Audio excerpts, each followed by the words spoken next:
Hi everyone, আরও একটি নতুন ব্লগ ভিডিওতে তোমাদের সকলকে স্বাগত।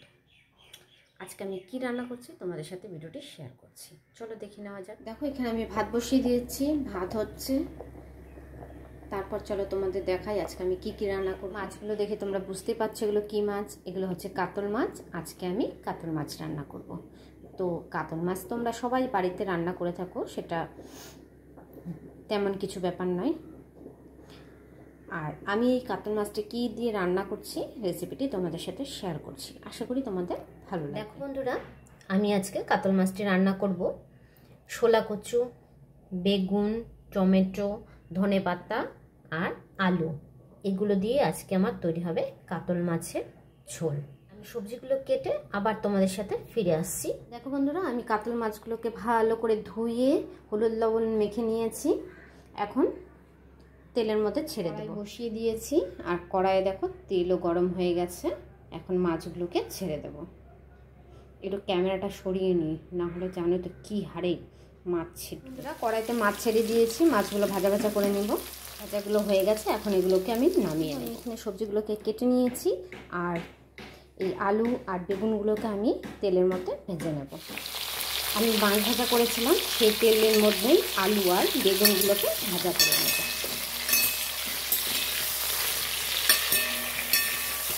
বন্ধুরা, আমার বেগুনগুলো ভাজা করা হয়ে গেছে। এবার এগুলোকে তুলে নেব, কারণ আলুগুলো ভাজা হয়নি, আর একটু ভাজা হবে, তো আমি বেগুনগুলোকে তুলে নিচ্ছি। দেখো বন্ধুরা, আমার আলুগুলো ভাজা হয়ে গেছে। এখন আলুগুলো তুলে নেব। আর আলুগুলো তুলে নিতে নিতে পাশেই দেখো আমি একটা শুকনো লঙ্কা আর জিরা ফোড়ন দিয়ে রেখেছি।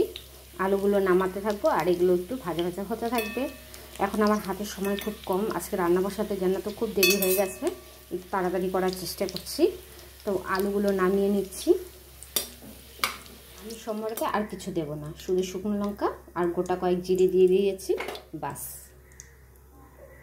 জার নিয়ে নিয়েছি, এর মধ্যে দেখো গোটা কিছু জিরে নিয়ে নিয়েছি, কাঁচা লঙ্কা নিয়ে নিয়েছি, টমেটো নিয়ে নিয়েছি, কিছু আদা নিয়ে নিয়েছি।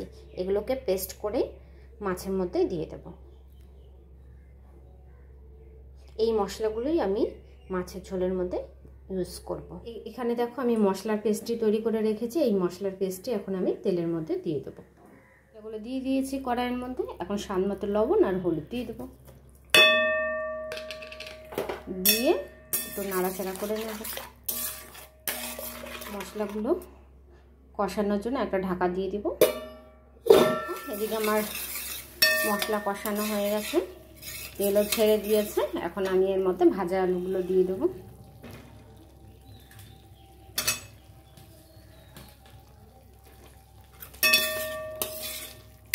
নাড়াচাড়া করে নিই।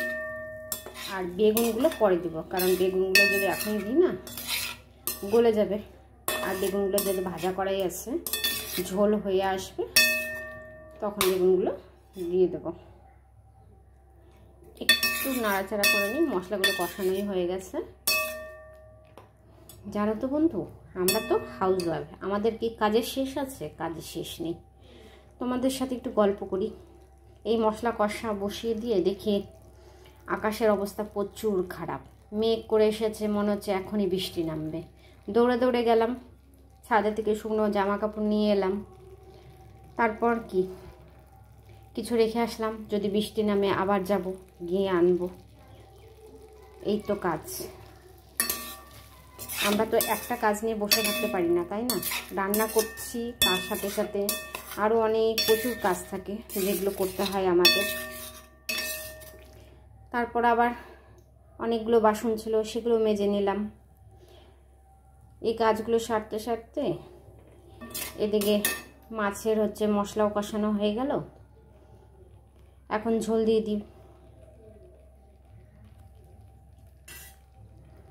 জল দিয়ে দিলাম।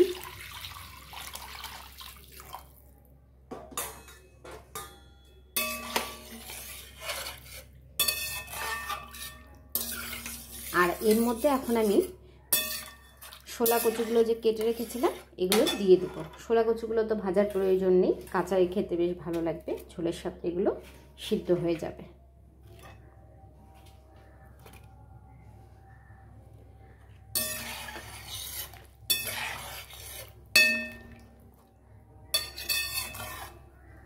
তো ঝোল হতে হতে আরও কিছু কাজ আছে, সেগুলো সেরে আসি, পরে আবার তোমাদের সামনে চলে আসছি। দেখো বন্ধুরা, মাছের ঝোলটি ফুটে গেছে, আর এখন আমি ভাজা মাছগুলো এর মধ্যে দিয়ে দেবো।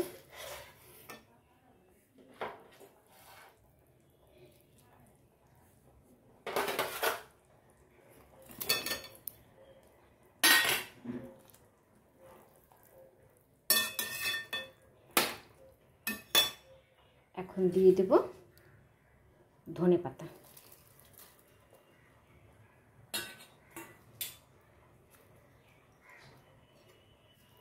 ঝোলটা আরেকটু ফুটবে, আর ভাজা বেগুনগুলো আমি আরও পরে দেব, নামানোর আগে দিয়ে দেবো, কারণ তো ভাজাই আছে বেগুনগুলো। এখন দিলেই কী হবে বলো তো, বেগুনগুলো সব গলে যাবে। নামানোর আগে দিয়ে দেবো, আর ঝোলটা আরেকটু ফুটিয়ে নিই। কচুগুলো মনে হচ্ছে আরেকটু হবে। বন্ধুরা, আমার মাছের ঝোলটি কিন্তু হয়ে গেছে। আর শোলা কচুগুলো কী বলো তো, মাছের ঝোলে বেশি গলে গেলে কিন্তু ভালো লাগে না, এরকম থাকলে পরে খেতেও মজা হয়। এখন আমি ভাজা বেগুনগুলো দিয়ে দেবো, আর একটু ফুটিয়ে নেব, তারপর নামিয়ে নেব।